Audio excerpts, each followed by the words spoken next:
Share করছি বাঙালিদের প্রিয় শুক্তো রেসিপি। প্রথমে সবজিগুলো কি কি নিয়েছি: আলু, বেগুন, কাঁচকলা, মূলো, গাজর, উচ্ছে, বিনস, রাঙা আলু, শিম।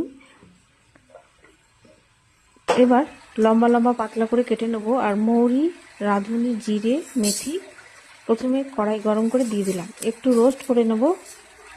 আর যখন একটু ব্রাউন হয়ে যাবে তখন সর্ষে পোস্ত দিয়ে দিলাম। ফ্লেমটা কমিয়ে দেবো বা অফ করে দেবো, আর এটা গুঁড়ো করে নিতে হবে। এরপর কিছু বড়ি ভেজে তুলে নেব। আর তেলের মধ্যে উচ্ছে লম্বা লম্বা করে কেটেছি, একটু নুন হলুদ দিয়ে ভেজে নিচ্ছি। আর উচ্ছেটা খুব ভালো করেই ভেজে নেব, কারণ এটা রান্নার শেষে ব্যবহার করব, একবারে যেন ভাজা হয়ে যায়। আর তেলের মধ্যে 5 ফোড়ন দিয়ে দিলাম। 5 ফোড়নটা ভালো করে ভাজা হয়ে যাবে, তারপর সব সবজিগুলো দিয়ে দেবো।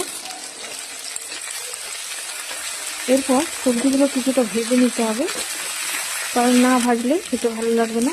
আর 5 ফোড়নের সাথে তেজপাতা দিতে পারেন, আমি আদা বাটা দিয়ে দিলাম আর তেজপাতা দিয়ে দিলাম। আর পরিমাণ মতো নুন দিয়ে নাড়াচাড়া করে নেবো কিছুক্ষণ। এবার পরিমাণ মতো জল দিয়ে দিলাম, যাতে সবজিগুলো ডুবে থাকা পর্যন্ত। আর সেদ্ধ করে নেবো প্রায় 5-6 মিনিট, খুব বেশিক্ষণ সেদ্ধ করব না। আর দিয়ে দিচ্ছি সর্ষে বাটা, পোস্ত বাটা।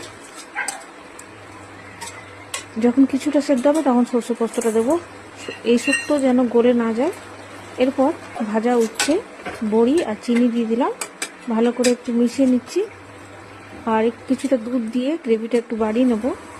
এবার অন্য একটা কড়াই 5 ফোড়ন, রাঁধুনি আর একটু আদা বাটা ভেজে দিয়ে দিলাম উপর থেকে। দিয়ে দিচ্ছি একটু জিরে, কাঁচা লঙ্কা বাটা শেষের দিকে, আর ঘি। শেষে ভাজা মশলাটা ছড়িয়ে দেবো, তাহলেই তৈরি হয়ে যাবে শুক্তো। আর গরম গরম ভাতের জন্য একদম তৈরি।